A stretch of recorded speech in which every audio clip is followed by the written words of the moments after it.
que eu e você possamos ficar firmes no Senhor, firmes na oração, firmes na palavra e firmes na obediência. Eu vou dizer algo aqui e o pastor José Maria depois corrija com a igreja se eu estiver errado. Não adianta nada oração, jejum, poder sem obediência.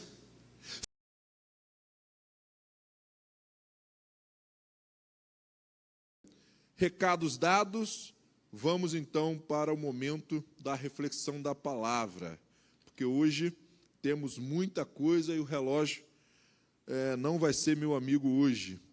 Eu fui pego de surpresa, soldado no quartel quer serviço, né?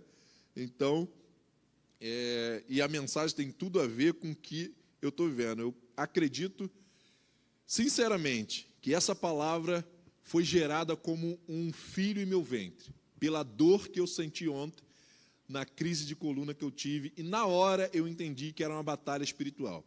Não sabia nem o tema da mensagem, não sabia nem que eu iria pregar, mas na hora eu falei com o Regiane, com o meu sobrinho Davi, que estava lá em casa, que me deu muito suporte, falei, batalha espiritual, porque não podia ser, eu tinha acabado de caminhar com um cachorro e tal, e hoje à tarde veio a confirmação do entendimento de tudo isso.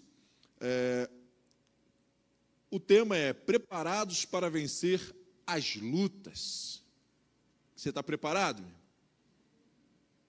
Tá não? Quem faz o Celebrando aí já há alguns anos como eu, já sabe que a gente tem como nos preparar e a mensagem vai nos mostrar. Preparados para vencer a luta. Será que nós estamos? Você está, eu estou. Como é que nós estamos? Estamos 25, 30, 40, 50% preparados, 70%. Reflita e até o final da mensagem eu acredito que vai mudar um pouco a sua resposta. O texto que nós vamos nos basear, não sei se você vai conseguir nos acompanhar, mas diz assim, Efésios capítulo 6, do 10 ao 20. No demais, irmãos meus, fortalecei-vos no Senhor e na força do seu poder, revesti-vos de toda a armadura de Deus, para que possais estar firmes contra as astutas ciladas do diabo, porque não temos que lutar contra a carne e o sangue, mas sim contra os principados, contra as potestades, contra os príncipes das trevas deste século, contra as hostes espirituais da maldade nos lugares celestiais. Portanto, tomai toda a armadura de Deus para que possais resistir no dia mau e, havendo feito tudo, ficar firmes. Estais, pois, firmes, tendo cingido os vossos lombos com a verdade e vestido a couraça da justiça e calçados os pés na preparação do evangelho da paz, tomando sobretudo o escudo da fé, com o qual podereis apagar todos os dardos inflamados do maligno. Tomai também o capacete da salvação e a espada do Espírito, que é a palavra de Deus, orando em todo tempo, com toda a oração e súplica no Espírito, como nós já fizemos aqui na primeira parte, e vigiando nisto, com toda perseverança e súplica, por todos os santos, e por fim, para que me seja dada no abrir da minha boca a palavra com confiança, para fazer notório o ministério do Evangelho, pelo qual sou embaixador em cadeias, para que possa falar dele livremente, como me convém falar. Amém? Nesse texto, sem dúvida nenhuma, a gente consegue ver Paulo utilizando alguns elementos, olhando para o soldado romano, olhando para o estilo de armadura, e ele faz um paralelo com as armaduras do crente. Mas se nós formos olhar claramente, se não me engano está pelo versículo 18, ele vai falar que tudo que ele descreveu é a palavra de Deus. O capacete, a espada, o escudo, tudo é a palavra de Deus. Então, estais, pois, firme, revestido de toda a armadura de Deus, que está onde? Na palavra. Que está na palavra. Então, o dia mau vai vir. E Jesus, em Mateus 6:34, a gente sempre lembra do 33, né? Buscai o reino de Deus, em primeiro lugar, e todas as demais coisas vos serão acrescentadas. Aí o 34. Basta cada dia o seu mal. Tem uma porção de mal diária para todo mundo, crente ou não crente. Seja enfermidade, falta de recursos financeiros, um acidente, uma dor, um problema, uma demissão. O mal vai vir, ele vai bater na nossa porta. Isso é certo, assim como o dia e a noite, a cega, o verão, né? Então, se o dia mau ele vai vir, e isso é certo, se o diabo anda pelo derredor procurando a quem possa tragar em todo o tempo, constantemente, a gente precisa entender que eu preciso estar preparado. Mas como estar preparado para essas constantes batalhas? Como que eu e você vamos nos estar preparados para essas constantes batalhas, para todos os dias a gente acordar, sabendo que tem um leão que precisamos matar? Como estar preparado? Bom, se pensarmos em batalha, campo de batalha, esses termos que é muito utilizado, e a gente fizer uma viagem rápida pelo livro de Sun Tzu, né, A Arte da Guerra, ou pegar os conselhos de Salomão em Provérbios, Eclesiastes, quando fala sobre a guerra, ou tantos outros livros de estratégia, de liderança, a gente pode resumir, tirando muitas coisas, mas resumir basicamente, para ter uma guerra, uma batalha, precisa de 4 elementos. Basicamente, tem muito mais, mas basicamente precisam ter esses 4 elementos para vocês dizer, ali tem uma luta, ali tem uma batalha, ali tem uma guerra. Esses 4 elementos são, não sei se eu coloquei aqui, não. Esses 4 elementos são o soldado ou um combatente. É necessário ter, de um lado, um exército, de outro lado, outro exército. Aí você olha e fala, bom, ali está perto de começar uma guerra. Você precisa também de armas e equipamentos, porque senão vai ser luta corporal, né? As armas e os equipamentos vão permitir ter uma batalha em alto nível. Você também precisa de subsistências. Você precisa de ter água em abundância pelo tempo em que você vai ter de guerra. Você precisa ter alimentos para os seus soldados, mantimentos. Então, você precisa ter uma logística para alimentar os seus soldados. E quem tiver melhor essa logística, melhor essa reserva de alimento para a subsistência do teu exército, mais longo ele pode batalhar, e se o outro tiver menos, você tem grande vantagem de vencer. E por último, o campo de batalha. Sun Tzu ele vai até explicar muito claramente que o campo de batalha pode ser até determinante. Então, quando você entende o campo de batalha que está sendo travado e você percebe que o campo de batalha é favorável ao teu adversário, é necessário você mudar o campo de batalha. Levar para um lugar estratégico para você levar vantagem sobre o teu adversário. Então, tudo isso aqui são importantíssimos e afeta diretamente a uma guerra. E se nós formos olhar para o que Paulo está descrevendo, para toda a Bíblia, nós vamos ver que a Bíblia nos chama muito de soldados, né? Ela usa muitas figuras para a igreja como soldados, como atletas, como edifício, né? Como Jesus usou o símbolo do casamento. Então, a igreja tem muitos significados, muitos símbolos para nos definir. Um deles é o soldado. Então, nós somos soldados de Cristo, nós estamos na frente da batalha. Tem o hino 212, que eu gosto muito da harpa cristã, principalmente da 3ª estrofe, que diz: entra na batalha onde mais o fogo inflama e peleja contra o vil tentador. Eu costumo dizer que se eu deveria ter nascido lá nos Valentes de Davi, que tem 2 Eliéus lá nos 37 valentes que Davi descreveu. Falou, eu tinha que ser um daqueles Eliel lá, porque eu gosto de uma batalha, eu gosto de entrar num debate, né, meu? Ela odeia, ela é o oposto. Mas eu gosto de diálogo. Mas o meu debate é de ideias, tá? O meu debate é de ideias. Mas se fosse naquela época, seria de espada mesmo. Porque eu gosto. Porém, quando vamos falar do nosso adversário, a gente só fala do diabo. Porque o texto é muito claro. Paulo fala, nossa batalha não é contra carne nem sangue, mas contra... Paulo está coberto de razão e está certíssimo. Mas a gente vai entender por toda a palavra de Deus, Jesus também explicando, e que Paulo deixou de fora aqui propositalmente, pelo que ele está falando, pelo assunto que ele está tratando, mas um adversário que é fundamental na nossa vitória e na nossa derrota. Sabe quem é? Eu mesmo. Eu sou o meu maior adversário. Você é o seu maior adversário. Nós estamos no lugar que estamos, ou não chegamos aonde gostaríamos de chegar, culpa somente nossa e de mais ninguém. Simples assim.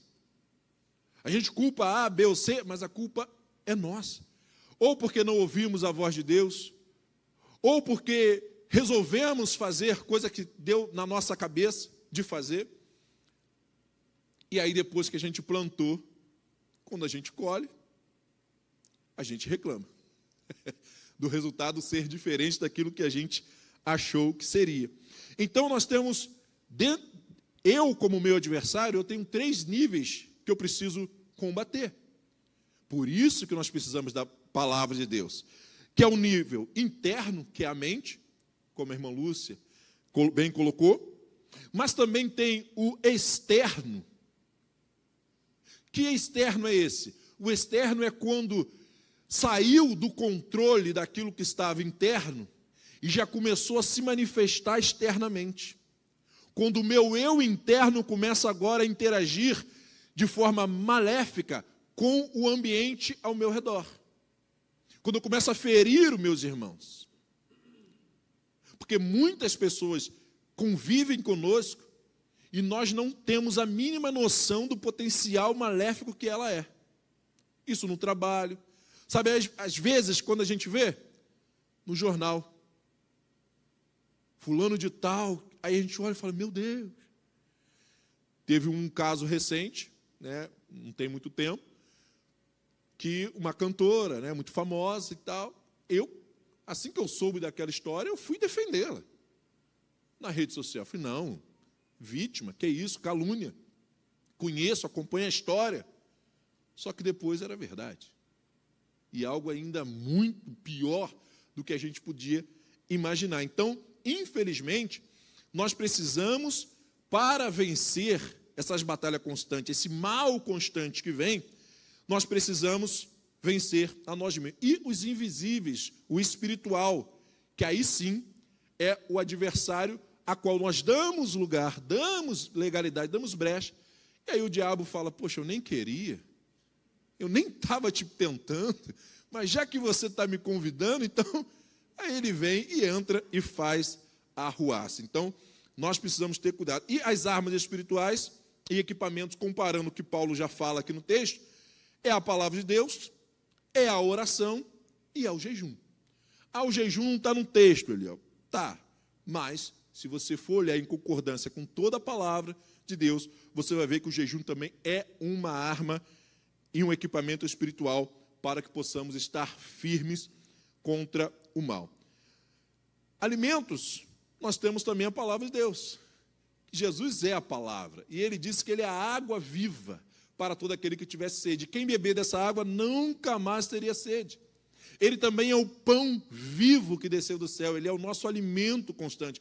Então, ficar sem se alimentar da palavra de Deus é pedir para morrer. E aí, quando vai enfrentar o adversário, não tem forças espirituais, não tem argumento, não tem conteúdo, não tem palavra. E, olha que interessante, nós já falamos isso aqui, e a repetição é didática. Sabe qual é uma outra arma espiritual que nós temos? Chama-se obediência a Deus. Sabe aonde está? Na oração do Pai Nosso, de modelo que Jesus nos deu. Seja feita a sua vontade na terra, assim como ela é no céu. No céu a vontade de Deus é soberana. Deus dá uma ordem para o anjo e o anjo acata imediatamente, sem questionar. E Rejane teve que ouvir na cara dela que a obediência tardia é obediência para Deus. É desobediência, né? A obediência tardia é o mesmo que desobediência. Perdão, obrigado. É o mesmo que desobediência. Porque quando Deus dá uma ordem, e tem até um testemunho louco de um irmão que foi acordado 3 horas da manhã pelo Espírito Santo, mandou ele ir para o meio de um lugar vazio, deserto, e gritar 3 vezes: eu te amo, eu te amo, eu te amo. E o cara foi para casa, pastor. Depois, e ele reclamando, orando a Deus, que ninguém se convertia na igreja dele. E aí, quando ele está no domingo, chega um irmão, uma pessoa, aceita Jesus, e o testemunho dela: às 3 horas da manhã, eu ia tirar a minha vida. Estamos em setembro amarelo ainda, né? E ele disse: mas quando eu ia tirar a minha vida, eu pedi um sinal a Deus, se ele existisse, que ele me dissesse que me amava por 3 vezes. E no meio do nada, no meio do escuro, no meio do mato, eu ouvi a voz de Deus gritando por 3 vezes: eu te amo, eu te amo, eu te amo. Quem crê nisso aí? Eu creio. Eu creio que o meu Deus faz isso, porque eu já vivi. O pastor ficou quieto e Deus respondeu a ele: entendeu? Então, se ele não vai, uma alma tinha se perdido, estava no inferno. Então, a obediência é na hora que Deus manda, não é depois, não é talvez, espera aí. Não, não tem. Nós somos servos, e servos, o nosso pastor já pregou brilhantemente. Servo não tem vontade própria, a gente faz a vontade do nosso Senhor. E o nosso Senhor Jesus Cristo, quando manda, a gente obedece. Então, a obediência, ela é uma arma espiritual para vencer o diabo. Mesmo que você não está entendendo nada, é Deus que está te mandando, faça, porque você vai vencer as batalhas. E o campo de batalha também tem 3 níveis. Tem um campo da mente, que é o campo espiritual, que é aquele que eu falei que que a gente não consegue ver. A gente convive com psicopatas o tempo inteiro, na vizinhança, no trabalho, e a gente não tem noção, porque o camarada às vezes é muito polido, a pessoa, né, muito inteligente, muito solícita, mas na mente dela tem milhões e milhões de maldades que querem fazer com outras pessoas. Tem o coração, que são os sentimentos, que é a questão de quando a gente externa, que as pessoas veem, e o corpo físico, que é também uma batalha, e eu estou perdendo de lavada essa batalha, mas vou começar a jejuar, vou voltar a jejuar. Essa palavra eu estou falando, que eu estou vivendo ela na carne, eu estou vivendo na carne, tenho que voltar a jejuar de 40 dias a cada 3 meses, para ver se até Jesus voltar, eu possa voltar ao meu peso, que eu já tive um dia de 80 quilos. Então, meus irmãos, essa introdução eu precisava fazer com vocês para a gente chegar nesse ponto aqui, ó. Porque a gente precisa de ter um modelo, e o nosso modelo é Jesus Cristo. Como foi que Jesus venceu a tentação do diabo? E nós vamos chegar, o Espírito Santo respondeu ao meu coração nessa tarde, que nós vamos chegar a tudo que eu já falei, só que agora de forma resumida e clara. Como é que Jesus venceu a tentação do diabo? Em primeiro lugar, não coloquei aqui. Em primeiro lugar foi o seguinte: Jesus foi para um campo de batalha chamado monte, e aqui não é nenhuma apologia aos monteses, não é. Mas Jesus foi para um campo de batalha específico, que foi o monte, para ficar reservado, para ficar isolado. E o que ele fez nesse monte? Antes da batalha, ele jejuou. Não, jejuou. Orou também? Óbvio, né? Mas a Bíblia diz que ele jejuou por 40 dias e 40 noites. Olha a arma espiritual que Jesus usa, o jejum. E por que Jesus usa o jejum? O jejum, uma das suas atribuições importantíssimas, é justamente ele te dar o controle do seu corpo. Você ter o domínio próprio sobre as suas vontades, e as vontades mais básicas, que é comer e beber. E assim, você consegue ficar com o seu espiritual e o mental, o sentimental, mais controlado. Você tem um controle sobre ele. Também, Jesus usou, na hora que o diabo chega para tentá-lo, ele usa a palavra. Tanto como escudo, por quê? O escudo da fé. Por que a palavra é o escudo da fé? Porque a fé vem pelo ouvir a palavra de Deus. Então ela é o escudo da fé, porque é a palavra de Deus em ação. Tudo aquilo que você ouviu, você coloca em prática na hora do combate. E também Jesus usou a espada do Espírito, que é a palavra de Deus, para contra-atacar as meias-verdades do diabo.